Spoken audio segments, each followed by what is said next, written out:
And we're here, ladies and gentlemen, to talk about the conference championship games. Ooh, we're talking about the Final Four in football, and now there's only two. And what happened last weekend? Is that what we're doing? That's what we're doing, my friend. How you doing, Andrew? Ooh, I'm doing good. You know, just went on a little walk with the dogs in my studio because I've been having some car issues today. Mechanic had to help me out. And mid-walk, it started raining, and my dogs lost their minds. They lost their minds, and then I lost my mind. It was horrible. I don't think it's ever going to stop raining here. I think, yeah, since Trump became president, which is, as you said, he solved global warming over here. He solved the drought. He is doing stuff with the weather. We're going to have rain forever. It's going to never end. It's never going to end. Pretty soon, we're going to have whitewater rapids going through L.A. We're going to have whole new streams and rivers. It's going to be a whole new land. It's going to be beautiful. It's going to turn into like this lush garden, like state kind of area. It's going to be so amazing. Yeah. So Bro, it was before we get into them, I mean, it was a pretty lackluster championship Sunday in the fact that it was just two beatdowns. Yeah, it's been happening kind of all playoffs, to be honest with you. None of the games have actually been that amazing to watch. I mean, the Cowboys game was fun. That was an all-timer. That was an all-timer, but other than that, the rest of the games have just seemed like beatdowns. 8 of the 10 playoff games have been double-digit victories.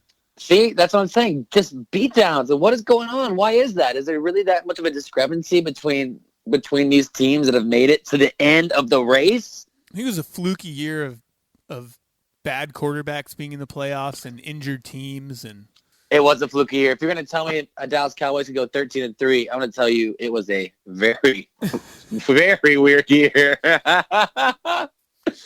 But one beatdown you and I loved, which we called. Loved it. We called Hotlanta. That Georgia Dome was rocking, and they throttled the Packers. I wish I was in that stadium listening to all the hoopla going down as they were just fucking drilling Aaron Rodgers to the ground and curb stopping the Green Bay Packers and taking cheeseheads and lighting them on fire, melting it into queso fondue and eating it with fried chicken. Woo! That's what I'm talking about. That's what I'm talking about. I know. That's exactly what they did. Matty Ice, friend of the show, really good friend of ours, he told us the night before that he was like, we have got a can of whoop ass that we are going to unload on these guys. They beat us earlier in the year. We're going to come out and we're going to fucking just slobber knock the shit out of them. Yeah. And boy, oh boy, did he ever. Early on, it looked like it could be a game. It really did. It did. It looked like you called it. It looked like it was going to be a track meet. It looked like it was going to be touchdown for touchdown to touchdown. But the Green Bay just wasn't capitalizing. No. And also, fucking Crosby missed that goddamn. Are you kidding me, guy? That game felt like it was the football gods just rubbing more salt in the Cowboys' wounds. It really did. Because the Packers not only get their ass kicked, and you're like, man, imagine if they could run the ball. But on top of that, Crosby misses, like a 40-yarder after drilling 3 straight 50-plus in Dallas. In Dallas. Damn it. Their stadium is louder than our stadium. Fuck. I thought the Packers were moving the ball well early, had a chance, and then Ripkowski got it ripped. Oh, my God. Ripkowski. Straight from his cradle. He did not have a good game. I thought he had a drop or two. He had to fumble. He looked like he was Mike Allstott on that play. I was like, oh, my God, this is Mike Allstott 2.0. The truck, the bus coming through, Terminator, John Connor. And then they ripped the ball away from him. I was like, oh, this guy is a pansy ass. You, sir, are no Mike Allstott. You, sir, are definitely not Mike Allstott. And how dare you for making me think you were. One Packers player I thought played his ass off. We got to hand it to Jordy Nelson. My God, yeah. How many PKs was he on? Man, he had 9 targets, 6 catches, touchdown, 67 yards with his broken ribs. You know those things haven't healed. No, and then I didn't see Devontae Adams. Did he not play? He did play. He had 3 catches for 16 yards and a touchdown, but he hurt his ankle right last week against the Cowboys. So he was. Did. their whole receiving core literally was just so beat the fuck up. And then the absence of a running game. And even though, Aaron Rodgers has that offensive line, he has all day to pass it back there. It was like his guys were just so beat up. They just were so hobbled. There was nowhere really to go.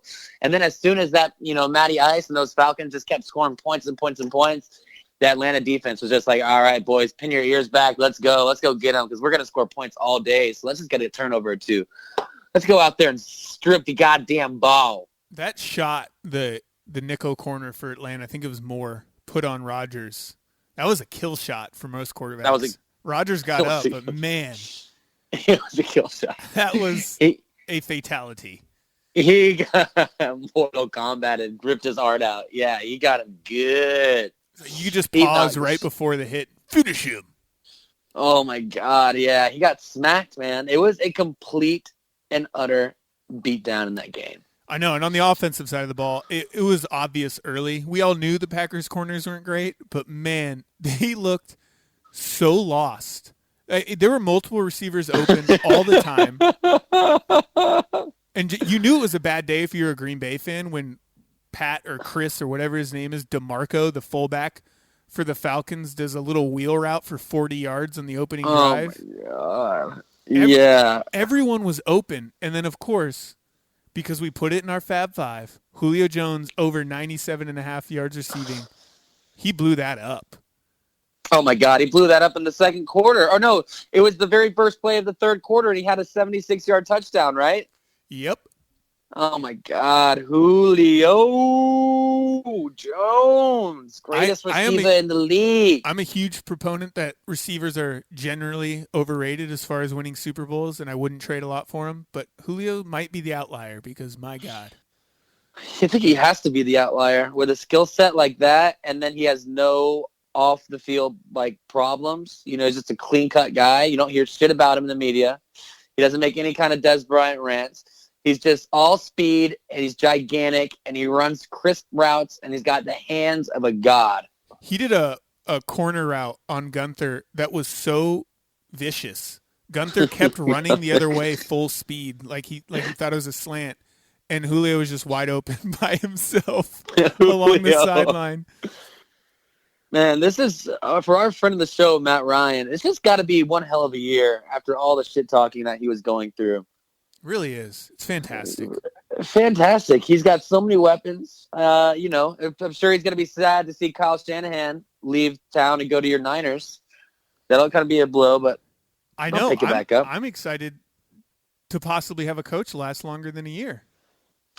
Yeah, if I was Kyle Shanahan, I'd be like, listen, I'll take this job, but you're giving me, your team blows, and it's not going to be good for 4 fucking years. So you're giving me the goddamn time that I need. I'm writing into the contract. Everything sucks. It's going to be shitty for a while, and then we'll get it good. But you can't turn it around in 1 year. You need a lot of pieces. You got to give the man some time to work. They will. It's going to take a while, but they'll give him some time. Yeah, so I'm excited. That was a fun game to watch. That was a revenge game. So I love seeing, and we talked about it last week. I want the Falcons to win. So fuck you, Green Bay. Go back home. No one likes you. Yeah, I'm happy not to hear more Aaron Rodgers discourse in the media this week. Get him out. Get him out of here. You're done. You're done, son. To Rodgers' credit, he's been, for the past 6 years, carrying very mediocre teams deep into the playoffs, and he's probably the best quarterback in the NFL. He just doesn't have the best team around him. Well, you got to like that the best quarterback in the NFL has the best pass block lineman in the NFL as well. That's just dangerous. It's not like you have the best quarterback in the NFL and he's, sitting behind the Browns offensive line or anything. It helps that he has a lot of time to make decisions, and he's such a fucking pinpoint accurate thrower, and it gets there with some zip, unlike Brock Osweiler, he will never understand. Speaking of the Browns, can we give them a secondary Super Bowl trophy this year? Because the amount of players they've put on both the Patriots and Falcons rosters are insane.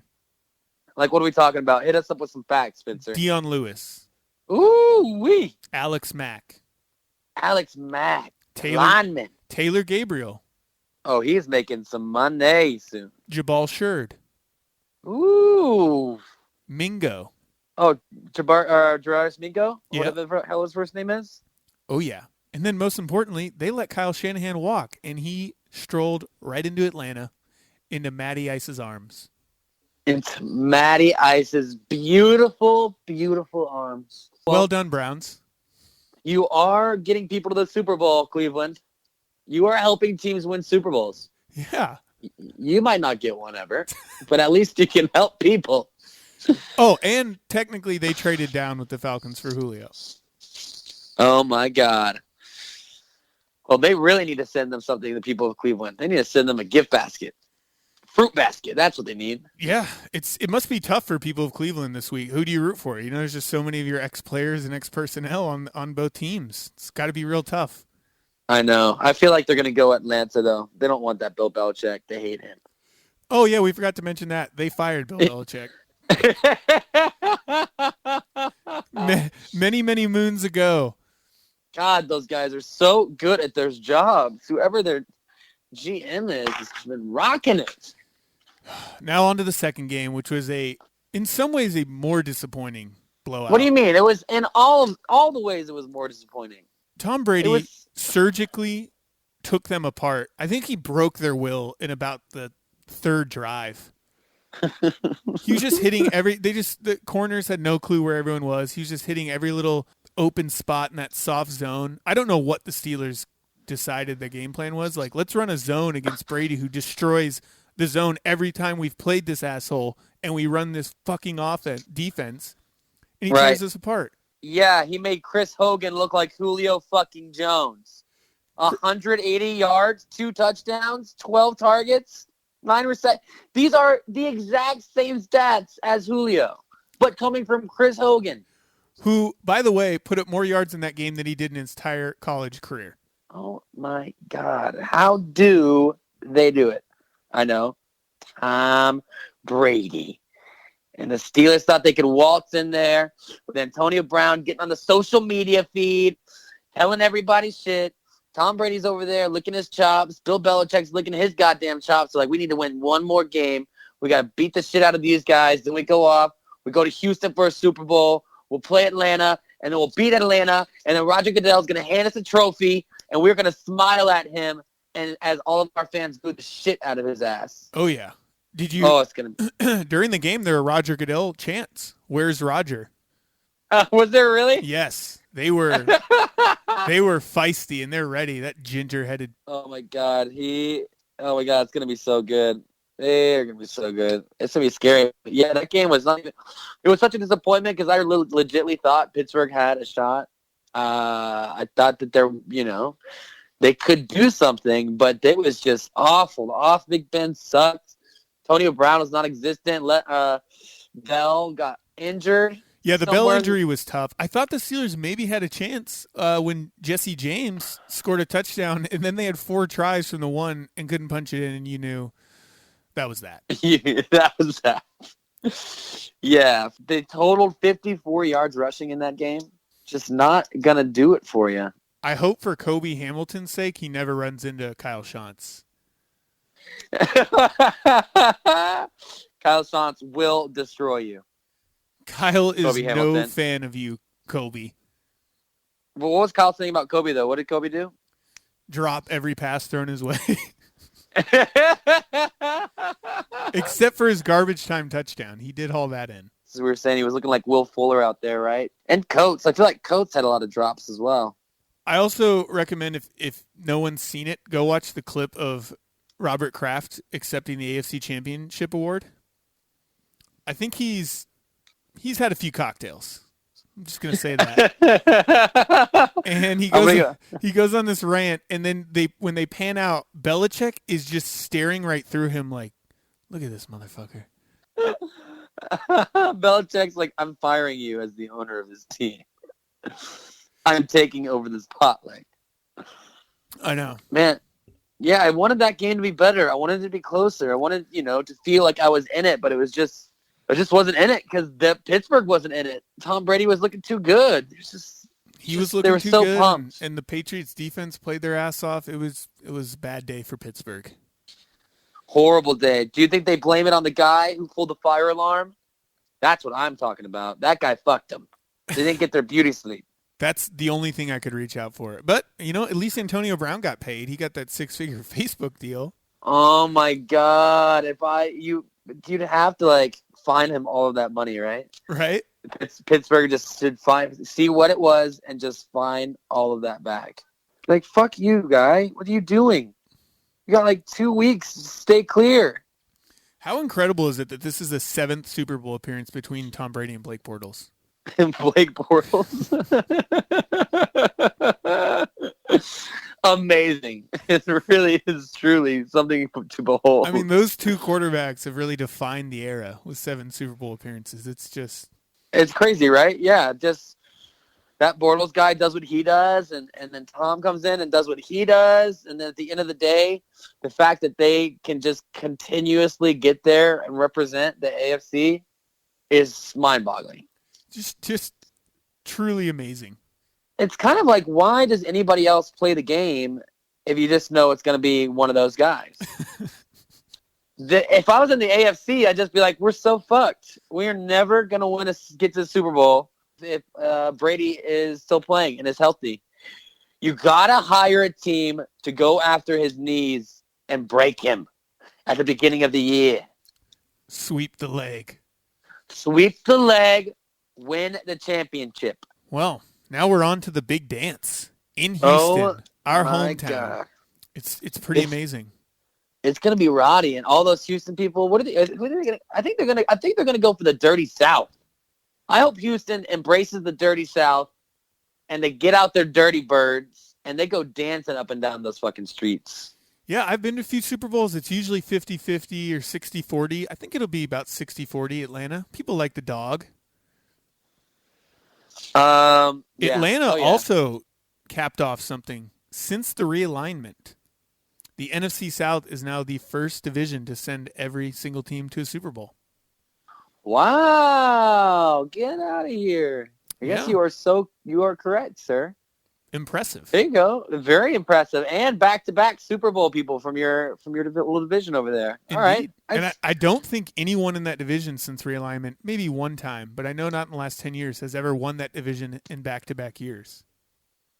It's a goddamn free-for-all melee every year. It's the Dirty South, man. You never know what you're going to get.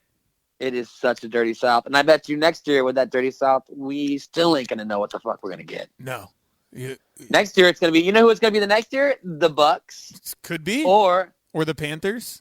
Or the Panthers could be back there. We can write off the Saints right now, can't we?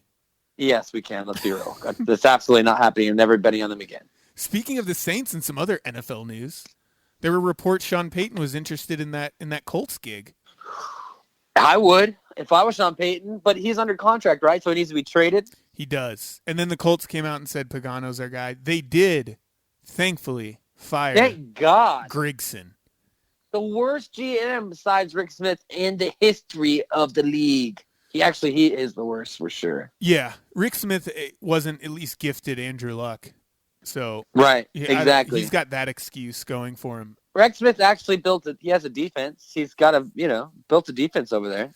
Yeah. Grigson, it was funny. I've never seen players on Twitter get more excited about a GM being fired. They were coming after him. There was blood in the water, and they smelt it, and they came a chopping. There was blood in the water, and then they also said that the Colts hired a psychologist last year to try and work the issues out between Pagano and Grigson. I read about that, which I said beginning of the year that relationship was like American Beauty. Oh my God! Just two people in a bed together, not in love, staring at the ceiling, can't hash out their problems, and it was a disaster from the start. If anything, Colts fans are lucky they didn't make the playoffs and Grigson at least got fired. I would like that too. But they still need so much work for them next year. Got to get a line. Got to draft it back. You got to protect the Luck. He just keeps getting injured. He keeps getting nailed. Poor guy. 0 time. Yeah. But if you gave him that offensive line that Rodgers got, he can sit back there and throw darts. I heard a few people today bemoaning the fact that the Falcons made it. They wanted Rodgers and the Patriots. I'm sitting there thinking, what? You got the number one offense, maybe the best offense we've seen in years, going against And the you're number not one scoring satisfied? defense, and Tom Brady You know, in his seventh Super Bowl appearance going for the record 5 championships. Are you not entertained? Are you not entertained? And if the Patriots got to Rodgers, they would smash the shit out of that team.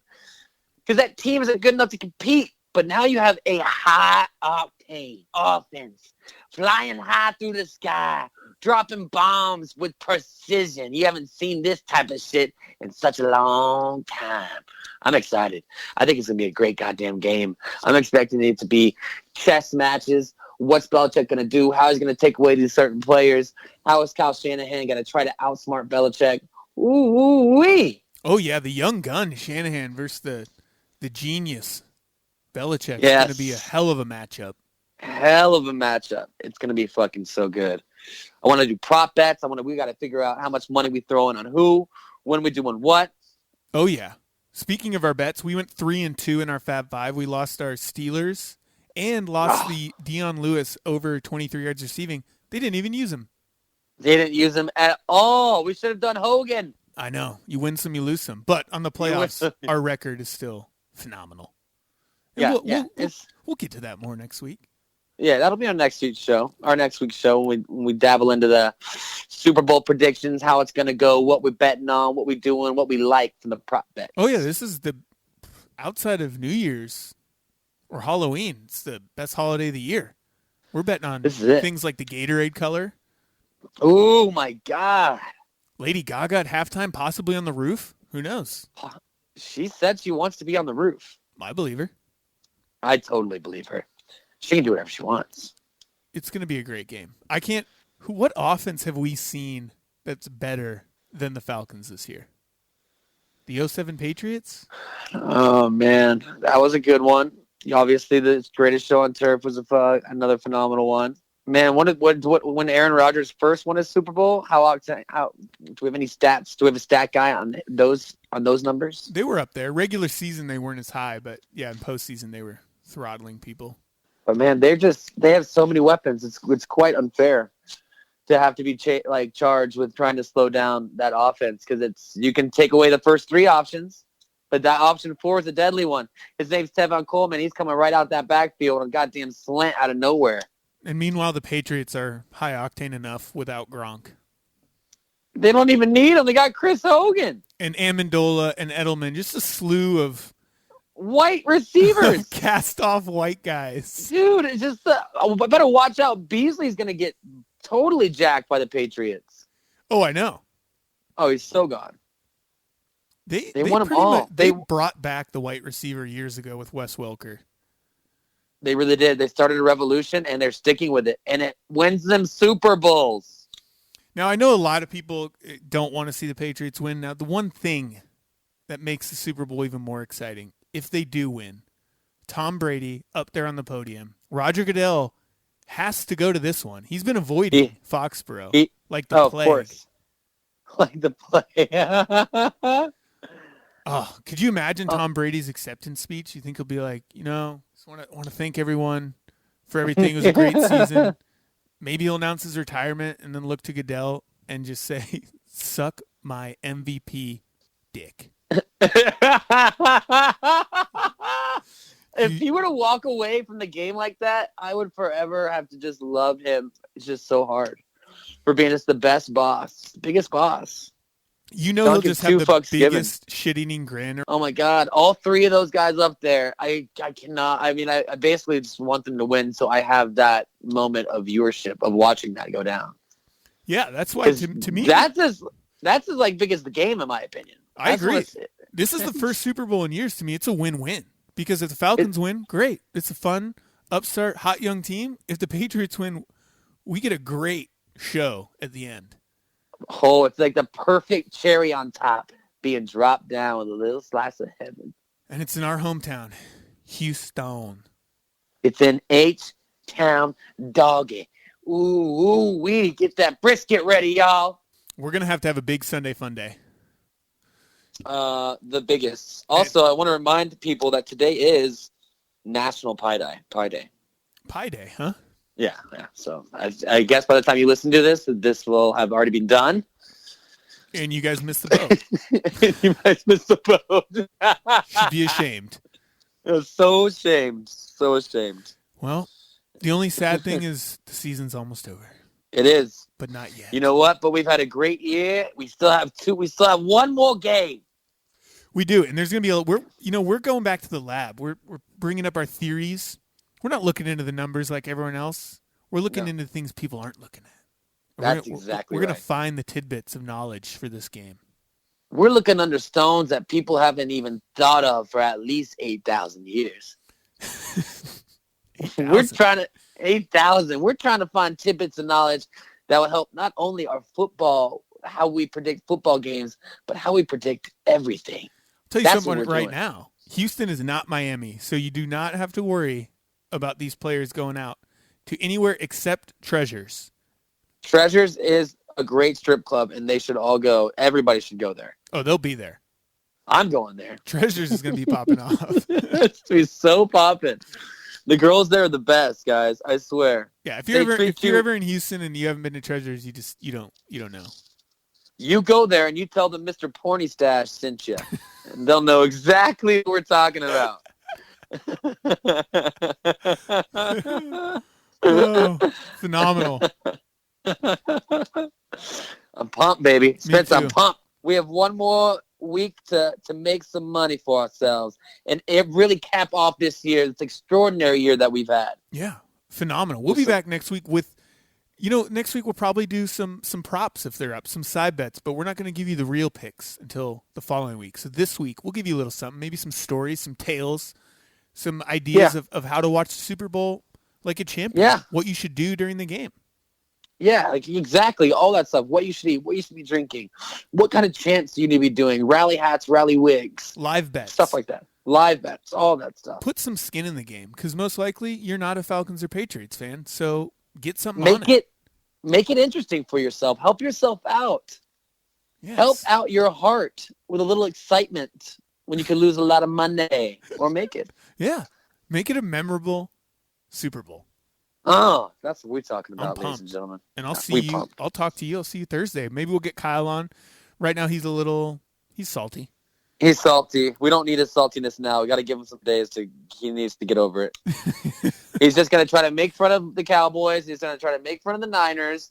He's going to try to throw all of his shade on us when he just needs to concentrate on his team not being good enough to get it done. Before we go, though, I heard a little rumor. Heard a little rumbling. Uh-huh. Chip Kelly is in talks to join both of these teams in next season. What? Yep.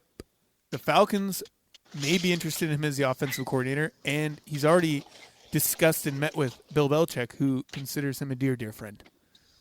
Dear friend? What in the fuck did they become friends? Forever and always? Forever and always?